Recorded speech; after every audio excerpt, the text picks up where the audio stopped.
이사야 14장은 이스라엘 민족의 회복을 예언하면서 그 중에서 이제 14장 12절부터는 크게 이제 두 가지로 보게 됩니다. 이제 계명성이라는 것을 바벨론 왕을 지칭하면서 바벨론이 이제 이방 족속들을 힘들게 하고 또 전쟁 가운데 휘몰아치게 하고 또 그들에게 어려움을 주었기 때문에 나중에 이제 왕이 고통 중에 고난 중에 이제 사라지게 될 것이다라는 것을 예언함과 동시에 또 한 가지는 이제 그 사단을 이야기합니다. 그 주님 이후에 많은 이제 초창기 신학자들이 이 계명성을 이제 사단으로 해석하게 되고 이 사단의 출발점을 또 이야기하게 되는데, 너 아침의 아들 계명성이 어찌 하늘에서 떨어졌으며 열국을 엎은 자 어찌 그리 땅에 찍혔는고. 하늘에서 떨어진 거, 이제 우리가 아는 것처럼 다니엘서를 보게 되고 또 이제 오늘 이사야서를 통해서 또 보게 되면 이제 사단이 하늘에서 이제 반란을 일으키고 하나님처럼 되려고 하다가 땅에 쫓겨나서 떨어지게 되잖아요. 그래서 이제 마지막에 보게 되면 사단이 가야 될 곳은 영원한 땅 속에 그 무저갱에 이제 갇히고 묻히게 되는 것이 이제 사단의 정해진 결말입니다. 그러니까 혼자 갇히기 싫으니까 믿는 사람들을 미혹하고 또 사람들을 미혹해서 지옥에 빠지게끔 이제 계속해서 사람들로 하여금 고난과 어려움을 주게 되는데, 그럼 사단이 왜 사단이 되었는가? 13절에 보면 내가 내 마음에 이르기를 내가 하늘에 올라가 하늘의 무별 위에 내 자리를 높이리라 라고 이야기합니다. 그러니까 결국 사단이 사단된 것은 하나님과 같아지려고 하는 것, 그것이 바로 이제 사단의 출발점이죠. 모든 죄의 시작은 스스로 경계를 지키지 못한 것으로부터 출발하게 됩니다. 사단은 이제 그 타락하기 이전에 천사는 자신의 경계를 지켜야 되잖아요. 근데 아담과 하와도 우리가 볼 수 있는 것처럼 자신의 경계를 넘어서서 하나님처럼 되려고 하다가 눈이 밝아져서 선과 악을 구별할 수 있는 그 위치, 그러니까 결국 선과 악을 나누고 판단하는 그 기준 자체는 창조주 하나님이 그 기준이 되어야 되시는데, 사람이 그 기준을 가지고 오려고 하다 보니까 그 안에서의 이제 자신의 경계를 넘어서게 되는 거죠. 항상 하나님은 그 선하신 뜻과 인도하신 우리에게 비춰주시고 우리가 있어야 될 자리가 어디인지를 분명하게 말씀해 주셨습니다. 근데 사단이 마음속에 이르기를, 그러니까 마음에 이르는 것 자체가 이제 비춰지는 거죠. 있는 것 자체가 무별 위에 내 자리를 높이라라고 합니다. 그러니까 사람이 스스로가 누구인지를 모르는 거예요. 하나님 보시기에 내가 누구인지를 모르는 사람은 자신의 경계를 넘어섭니다. 하지만 하나님의 백성인 사람들, 주의 도우심과 인도하심이 아니면 우리가 이 땅을 살아갈 수 없음에 대해서 믿음으로 고백하는 사람들은 자신의 경계를 지키고 또 하나님의 주인 되심에 대해서 고백하는 삶을 살아가게 됩니다. 내가 북극의 지폐 위에 산 위에 앉으리라고 합니다. 그리고 14절 볼까요? 가장 높은 구름이 올라가 지극히 높은 이와 같아지리라 하는도다라고 말씀합니다. 하늘로 올라가고 산꼭대기 또 지극히 그 높은 곳에 올라가서 높은 이와 같아지리라고 하는 것. 그러니까 항상 사단이 사단된 것, 또 이제 그 하나님으로부터 이제 징계를 받는 것의 많은 부분이 교만과 연결되는 거죠. 근데 문제는요, 교만한 사람은 자기가 교만한지를 몰라요. 교만해 보이는 사람한테 너 교만하다고 이야기하면 상당히 기분 나빠할 거예요. 그러니까 겸손한 사람들은 자신의 경계를 지키고자 하고 하나님 손에 붙들렸을 때 나 자신과 또 그분과는 상관없는 삶을 살았을 때 나 자신이 누구인지를 분명하게 분별하면서 삶을 살아가게 됩니다. 그래서 중요한 것은 하나님과 같아지려고 하는 것. 그러니까 결국 우리가 신앙생활하면서 뭐 내가 하나님하고 같아지려고 하는 부분이 내가 뭐가 있는가를 생각했을 때에 결국 이제 하나님은 세상을 창조하시고 세상 모든 만물 가운데서 선과 악을 나누시고 그 기준을 정하시는 것이 창조주 하나님 되시잖아요. 그런데 옳고 그름의 기준 자체를 나에게 가져오는 것 자체가 이게 이제 사단의 역할이고 또 주인을 잃어버린 자의 모습입니다.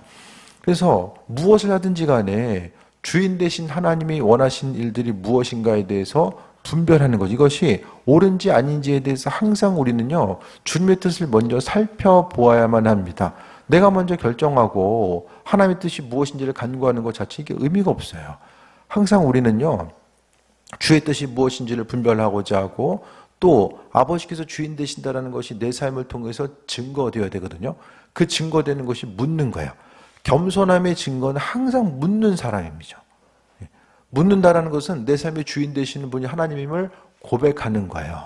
그래서 무엇을 하든지 간에 기도하고 결정하고 교회 가운데서도 또 서로 어떤 신앙적인 대화가 이루어졌을 때에 어제도 잠깐 말씀드렸던 것처럼 기도하고 또 받은 응답 가지고 나누는 거예요.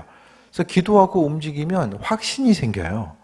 내가 주님께 기도하고 마음받아서 움직이게 되면 확신이 생기고 확신이 있다는 것은 어려움의 문제가 다가온다고 할지라도 그것 때문에 넘어지지 않고 끝까지 자리를 지키고 그 일들을 온전히 행할 수 있다는 것을 말씀드립니다. 그래서 우리가 삶의 여정 가운데 지극히 높은 이와 같아지리라. 우리 역시 그 선택권을 주님께 드리지 않으면은 우리 역시 오늘 사단이 그랬던 것처럼 스스로 높아지려고 하는 거. 주님, 나는 높은 자입니다. 높은 곳을 향해 나아가겠습니다. 그것은 묻지 않고 무엇을 행하는 태도 자체가 바로 하나님의 자리를 대신하려고 하고 내 경계를 넘어서는 것. 그래서 신앙인은 신앙인의 경계가 있고 목회자는 목회자의 경계가 있어요. 반드시 주님 보시기에 그 지켜야 될 경계가 있어져야 됩니다. 근데 중요한 것은 우리가 하나님 말씀 보는 것과 기도하는 것을 잊어버리면 내게 있어서의 경계가 어딘지를 잘 모릅니다. 그 경계를 넘어섰어도 경계를 넘어선지 몰라요. 왜냐하면 기준이 없기 때문에. 경계라는 것은 기준이 있어야지만이 내가 안에 있어야 될지 밖에 있어야 될지 그것을 나누는 어떤 기준이 있어야 되잖아요. 그 기준 자체가 하나님 말씀이고 그 말씀은 기도하는 사람들에게 하나님께서 은혜로 허락해 주시는 거죠. 그래서 결국 말씀 보던 사람이 말씀을 읽지 않다 보면 기준이 흔들리게 되고 기도하는 사람이 기도를 안 하게 되면 그 기준이 무엇인지를 모르게 됩니다. 그래서 이제 그 사단도 행하는 것이 뭐냐면 기도하면 이제 하나님의 은혜와 축복을 계속해서 소유하게 되고 모든 일들 가운데 그 두려움 없이 행할 수 있거든요. 그러니까 마음에 계속해서 두려움이 생기고 근심 걱정이 있다는 것은 기도 시간이 줄어들면 근심 걱정이 생길 수밖에 없어요. 그러니까 사단은 하나님으로부터 우리가 공급받는 삶을 살지 못하게끔 하기 위해서 계속해서 말씀 보는 시간, 기도하는 시간을 갖지 못하도록 우리의 인생을 계속해서 분주하게 만들고 본질 아닌 것들에 대해서 계속해서 집중하게 하는 일들을 행하게 됩니다. 그래서 기준 되시는 하나님, 기도하다 보면 항상 하나님을 의식하게 되고요. 또 그분이 바라고 원하시는 일들이 무엇일지에 대해서 돌아보고 끊임없이 생각합니다. 그렇게 하다 보니까 주님 안에서 우리가 어떤 삶을 살아갈 수 있을지를 기억하고 어떤 일을 행하든지 간에 지혜가 있어서 이것을 해야 될지 말아야 될지 그 분별력을 가지고 살아가게 되는 거죠. 그게 아니면 묻고자 하지 않으면 교만한 사람은 절대 물어보지 않아요. 교만한 사람의 특징은 절대 옆 사람 얘기를 듣지 않아요. 듣지 않습니다. 통로가 단절됩니다.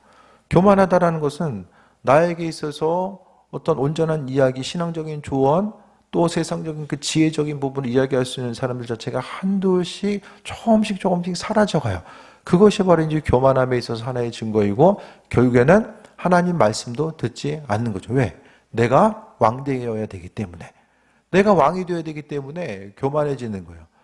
그래서 우리의 삶을 통해서 항상 하나님이 자리를 기억하고 주의 도우심과 인도하심을 바라봐야 되는데 그러니까 모든 일들 가운데 하나님의 말씀과 기도로 충만해 있으면은 주님께서 분명히 능력으로 함께 하시거든요. 능력 있는 기도 생활을 하다 보면 하나님께서 허락하신 은혜와 충만은 내 삶을 통해서 증거돼요. 아, 이거 주님이 하시는구나. 주께서 하고 계시는구나. 또 앞으로 주님께서 하시겠구나. 그것 자체가 강한 확신을 넘어선 이 믿음으로 연결돼서 나아가게 됩니다. 그런데 이제 그 주님께서 주시는 확신과 믿음 가지고 나가다 보면 살아계신 하나님을 경험하게 되거든요. 근데 그 경험하게 되면 경험할수록 더욱더 겸손하게 주님을 찾고 기도하고 말씀의 자리에 나아가야 되는데 그렇게 하지 못하면 어떻게 됩니까? 주인을 잊어버리는 거예요.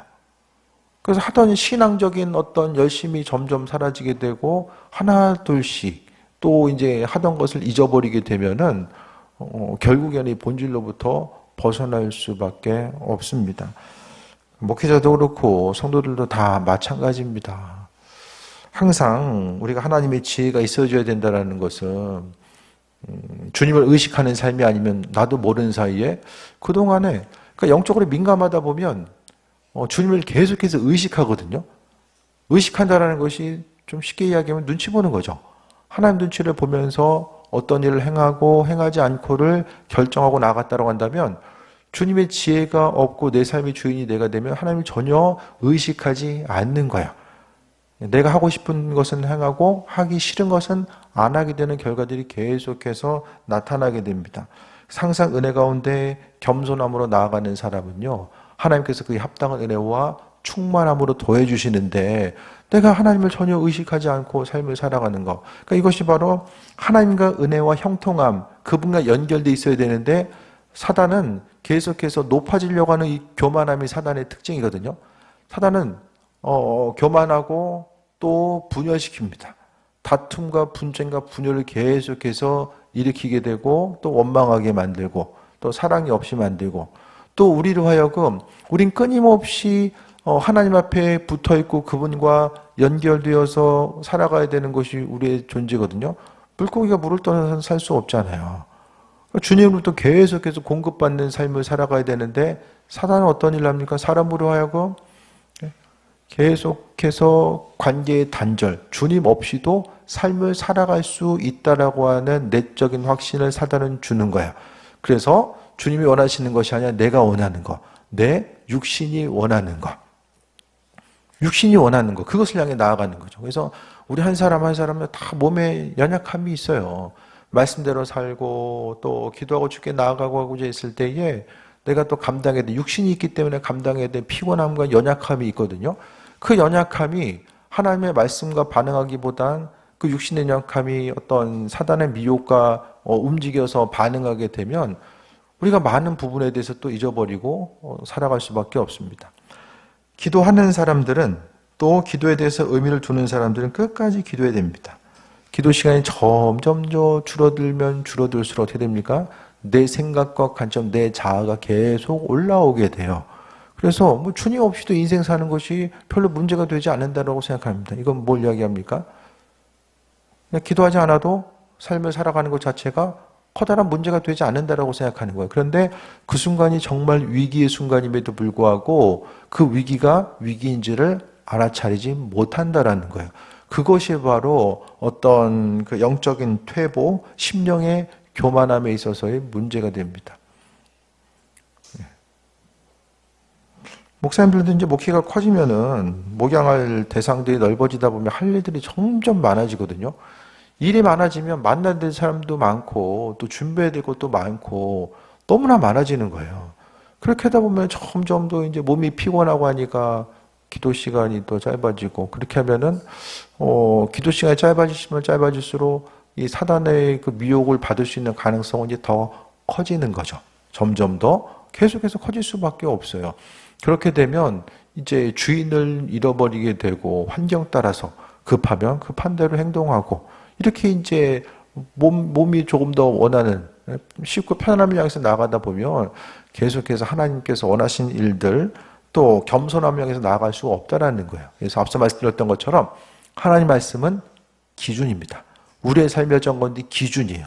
결국 사단이 사단된 것은 말씀에 대한 기준이 그 10년 가운데 없었기 때문에 자신의 하나님 안에 존재해야 되는 그 대상임에도 불구하고 하나님과 같아지려고 하는 그 교만함이 그 10년 가운데 있게 되고 결국 말씀에 대한 지혜가 없으니까 주님과 같아질 수 있다고 생각하고 그 처음에 이제 창세기에 있어서 출발점이 하나님과 같아지려고 했던 그 지혜 없는 삶의 결론이 어떠한지를 분명히 이야기해 주고 있고 결국 하와가 뱀의 유혹에 넘어갔던 이유는 무엇입니까? 그 말씀이 그 10년 가운데 온전히 자리 잡고 있지 못했기 때문에 말씀이 뿌리 내리지 못하니까 말씀의 기준이 흔들리는 거예요. 하나님 이렇게 말씀하셨나? 이게 이런 뜻이었을까? 그 뜻에 대해서 알고 있었지만은 내 생각과 관점, 나에게 그 말씀을 맞추고 재단하다 보니까 그 사단의 미혹이 있을 때에 흔들리고 넘어갈 수밖에 없었습니다. 15절 볼까요? 그러나 이제 내가 스올 곧 구덩이 맨 밑에 떨어짐을 당하리로다 라고 합니다. 지옥은, 땅속은 사단을 위해서 준비된 곳이 그곳인데 사람이 주인을 잃어버리고 사단같이 행동하니까 사단이 묻힐 때에 같이 그곳에 묻히게 되는 결과들. 사람을 위해서 하나님이 무적인 지옥을 만든 게 아니에요. 사단을 위해서 만들어 놓은 거죠. 근데 사람이 사단과 같이 행동하다 보니까 또 어려운 길로 나아갈 수밖에 없고 스올, 구덩이 맨 밑에 떨어짐을 당한다고 합니다. 결국 올라가면 올라갈수록 아래로 떨어지게 되는 그것이 바로 예수님의 말씀이고 예수님의 가르침이잖아요. 우리에게 예수님이 우리가 생각한 것보다 훨씬 더 많은 부분이 겸손함에 대해서 아주 많이 강조하시거든요.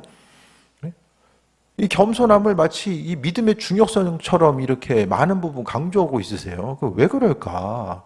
겸손한 거 어떤 그 세상적인 도덕과 규범과 어떤 그 관계 가운데서의 단순히 낮아짐을 이야기하는 것이 아니라 주께서 겸손함, 낮은 곳에 임해라, 낮은 곳에 임해라 말씀하고 있는 것은 결국 무엇을 이야기합니까?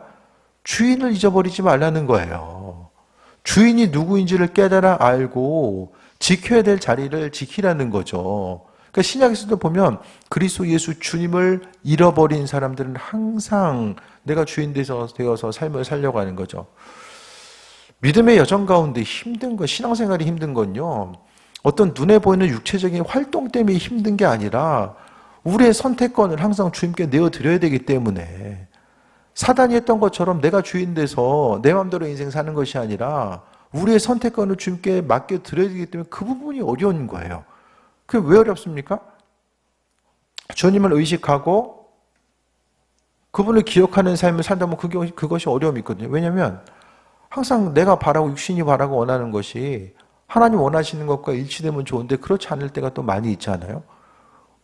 그러니까 항상 그 중간에서 내가 무엇을 선택할 것인가, 하나님이 우리 인생을 억지로 만들어서 이렇게 끌고 가시기보다는 항상 하나님 우리에게 선택할 수 있는 그 선택권을 우리에게 주시는데 그 은혜를 경험한 자로서 무슨 선택을 할 것이냐, 광야 가운데서 보면은 원망 불평하는 그런 선택을 할 것이냐, 기쁨으로 주의 일하심을 경험하는 이 선택을 할 것이냐, 이거 하나님께서 우리에게 선택의 요소, 그 주권을 우리에게 맡겨주신 거죠.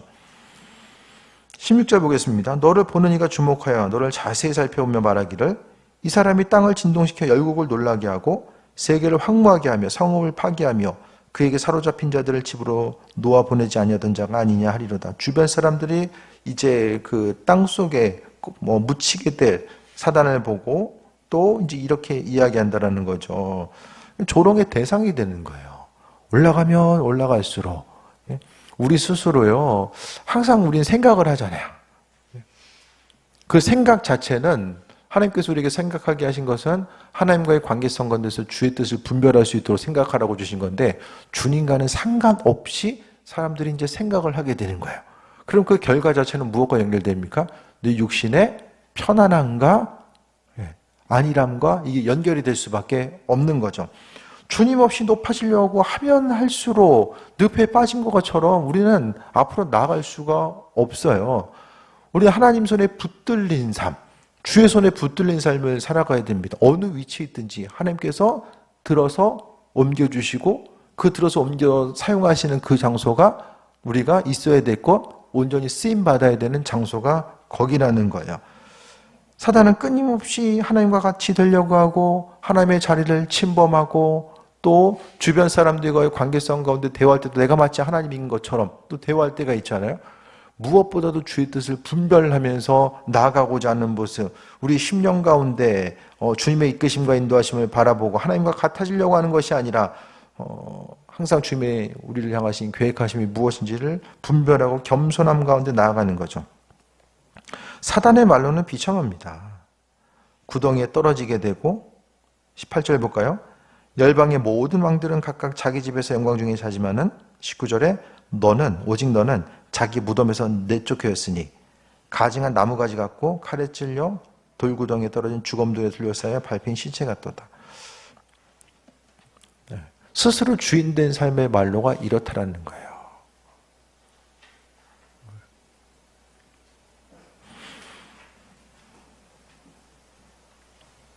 기도할 때 힘들고 어려울 때는 다 겸손하게 살 수 있어요. 삶이 편안하고 특별한 기도 제목이 없고 뭔가 일이 잘 되는 순간이 왔을 때에 끝까지 낮아지고 겸손하면서 살아가는 것이 쉬울 것 같은데 정말 그 순간이 왔을 때 쉽지 않다는 거예요. 어떤 쉽고 편안한 환경 우리로 하여금 어떻게 하면 더 쉽고 편안할 수 있을까 생각하지 끝까지 하나님 말씀 붙들고 고민하고 주권을 주님께 내어드리고 말씀 붙들고 씨름하고 항상 겸손하게 주의 도우심과 인도하심을 잘 바라보려고 하지 않기 때문입니다. 다른 사람이 크게 이야기하잖아요. 우리 스스로를 생각했을 때에 항상 믿음으로 삶을 살아가는 거. 삶의 여정 가운데 항상 어려운 일이 생길 때에 주일날도 좀 비슷한 말씀 드렸었는데요. 고난의 순간이 있고 어려움이 있을 때는요. 무엇보다도 주님께서 기도하게 하신다라는 것을 좀 잊지 말아야만 합니다. 기도의 자리에서 승리하고 기도 시간이 점점 더 줄어들게 되면 나도 모르는 사이에 이 사단과의 싸움이 좀 버거워지고요. 환경 자체가 버거워져요. 어떤 일을 행하는 것 자체가 점점 힘이 든다라는 거예요. 하지만 하나님을 향해서 겸손함으로 나아가고 그러니까 기도라는 게 가장 겸손함의 표현이거든요. 말씀 보는 게 가장 겸손함의 표현이고요. 나는 그냥 낮은 자로서 좀 계속해서 낮아지고 또 낮아지고 그 표현이 기도한다라는 것은 주님께 항상 붙어있고자 하는 마음의 의지와 결단, 하나님 말씀을 알고자 하는 그 의지와 결단, 이 기도와 말씀이 주님을 향해서 우리가 보여드릴 수 있는 최고의 겸손함의 모습이고요. 이 교만하다는 것은 기도와 말씀 없이 인생 삶이 어떻습니까? 주님이 필요가 없는 거예요. 내가 입술로 하나님 내 인생 별로 이제 관여 안 하셔도 될 것 같아요. 주님 없이도 내 인생 얼마든지 잘 살 수 있을 것 같아요. 이렇게 생각하는 것이 그것이 이제 말씀과 기도를 떠난 사람의 모습입니다. 결국 주님을 의지하는 사람은 끊임없이 기도하고요. 주님 생각하고 또 어떤 그 믿음으로 결단에 나아가는 과정 가운데서 항상 선택이잖아요. 우리 인생은 다 선택입니다. 몸이 원하는 거, 당장 육신이 원하는 것을 선택할 것인가? 몸은 힘들지만은 주님 원하시는 것들을 선택할 것인가? 하지만요. 기도하고 겸손함으로 살아가고 이 사단과는 반대되는 삶을 살아가는 것이 우리 인생 가운데 고난과 어려움처럼 다가오게 돼요. 하지만은 그 기도의 순간순간을 통해서 하나님은 그분께서 우리와 함께 하신다는 것을 알려주세요. 그분의 능력과 우리를 향하신 계획하심의 이런 흔적들을 우리의 삶의 여정 가운데 계속해서 남겨두셔서 알게 하시는 거죠.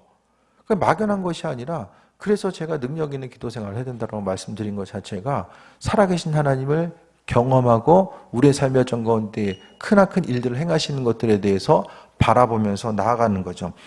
무슨 일이든지 넉넉하게 감당할 수 있는 것. 오늘 보게 되면 끝까지 쓰임받아야 되잖아요. 20절 볼까요? 내가 내 땅을 망하게 하였고 내 백성을 죽였으므로 그들과 함께 안정되지 못하나니 악을 행하는 자들의 후손은 영원히 이름이 불려지지 아니하리로다 할지니라. 이름이 사라진다는 것은 정말 가장 비참한 거예요. 이름이 불려지지 않고 이름이 사라진다는 것은 고대 근동 가운데서 정말 비참한 삶을 이야기하는 거거든요. 그러니까 주님과의 함께하는 거. 그러니까 잠깐은 몰라요. 잠깐은요. 주님을 떠나도 내가 인생 별 문제 없이 살아가는 것 같고 아무 문제 없이 살아가는 것 같아요. 하지만 시간이 지나갔을 때의 결론은 완전히 다를 수밖에 없다라는 거예요. 목회자들도 보면 기도 시간을 잃어버렸을 때 그 하나님께서 허락하신 관계성 가운데 기도 시간이 점점 더 줄어졌을 때에 정말 마지막의 순간이 정말 안타까운 모습으로 마무리되는 경우들을 생각보다 자주 보게 됩니다. 그러니까 믿음 생활이라는 것 자체는 마라톤이잖아요. 길잖아요. 잠깐 그냥 열심히 달렸다 쉬고 그것이 아니라 꾸준히 주를 향해서 나아가는 것. 수십 년의 시간들을 그리스도 예수 표대를 향하신 주님을 발견하고 꾸준히 그분을 향해 나아가는 것 장기를 있으거든요. 그 순간에 우리가 항상 우리는 주님 앞에 붙어 있어야지만이 항상 내가 어떤 거 할 수 있어도 주님 전 할 수 없습니다. 나에게 겸손함 주시고 하나님의 지혜를 주셔서 이 어둠의 때를 잘 이겨나가게 하시고 끝까지 주님 오신 날까지 쓰임받기 원합니다. 그것에 대한 기대함과 소망 가지고 나아가는 거죠. 기도하고 말씀 보려면요, 결단하지 않으면 안 되는 거죠. 그러니까 결국 믿음의 여정 자체가 아버지께서 주권을 그분이 갖고 계십니다라고 했을 때에 내 시간의 주인, 물질의 주인, 또 내 건강의 주인, 이 모든 것들이 다 하나님 되심을 고백하는 거예요. 그 온전한 고백하고 온전한 고백과 함께 그 삶을 살아가고 기도하는 삶을 통해서 하나님께서 내 인생 가운데 이런 일을 행하시는구나. 그걸 경험하게 되는 거죠. 아버지께서 주인 되셔서 은혜와 충만함으로 함께 하시는 삶을 살아갈 수 있는 거. 그러니까 어떤 그 기도의 제목들이 좀 응답이 되고 기도하는 순간순간 하나님께서 내 주변에서 이런 일들을 행하고 계시는구나. 기도가 응답되는, 응답이라는 것이 어떤 내가 소원하는 것이 다 이루어지는 것만이 응답이 아니라 어떤 일 하든지 간에 믿음으로 넉넉하게 감당할 수 있고 내 마음에 기쁨과 여유가 있고 소망함이 있고 쫓기듯 살아가는 거, 마음의 두려움을 가지고 미래를 바라보는 것이 아니라 그 은혜와 넉넉함을 가지고 하루하루 살아가는 거, 있으나 없으나 아버지께서 주인 되셔서 일하신다는 거 소망 가지고 나아가는 거죠. 그 한 사람 한 사람이 어떤 사람이에요? 겸손한 사람, 주의 은혜가 온전한 삶을 살아간 사람. 그 반대는 무엇이죠? 이 사단과 같이 하나님과 같아지고 산 위에 앉고 또 가장 높은 구름에 올라가서 지극히 높은 이와 같아지리라고 하는 거. 내가 나도 모르는 사이에 주님과 같아지려고 하고 마땅히 종으로서 자리를 지키고 종된 자로서의 삶을 살아가야 되는데 종이 종으로서의 그 위치를 잃어버리고 항상 종이 주인처럼 행동하다 보면은 이 말씀에 나와 있는 것처럼 이름이 기억됨도 없게 된다라는 거. 그러니까 결국 신앙은 계속 끊임없이 선택이에요. 무엇을 선택할 것인가? 무엇을 선택할 것인가? 주님께서 우리 인생 가운데 기쁨을 허락하실 때까지 말씀이 있는 그 풍성한 기쁨, 기도할 때마다 주는 그 은혜와 풍성한 기쁨, 날마다 어떤 의지를 동원해서 뿐만 아니라 그 기쁨의 단계로 하나님께서 허락하신 그 기쁨. 기쁨이 있으니까 말씀도 보고 또 기쁨이 있으니까 또 기도도 하게 되잖아요. 그 온전한 기쁨이 무엇인지 아는 사람들은 그 기쁨 가지고 주님 바라보고 또 순간순간 내 선택과는 주님께 맡겨드렸을 때에 순간적으로 당하게 된 어려움들이 있지만 시간이 지나고 보니까 주께 내 삶을 위탁하고 내 선택권을 아버지께 맡겨드리는 것 자체가 이것이 이런 결과로 이어주는구나. 그것이 바로 신앙의 고백이고 살아계신 하나님을 경험하는 삶을 살아가게 되는 거죠. 그래서 이 모든 것들이 제가 자주 말씀드리는 것이 하나님 마음에 합한 자로서의 삶, 주님 마음에 어떻게 하면 합한 자로서의 삶을 살 수 있을까를 날마다 고민하고 주님을 어떻게 하면 기쁘시게 해드릴 수 있을까? 이걸 한 가지 한 가지를 고민하는 것이 무엇입니까? 내가 마땅히 내가 선택할 수 있는 그 선택권을 아버지께 내어드리고 이게 훈련이잖아요. 내 선택권을 주께 날마다 내어드릴 수 있는 훈련. 끊임없이 우리는 둘 사이에서 갈등합니다.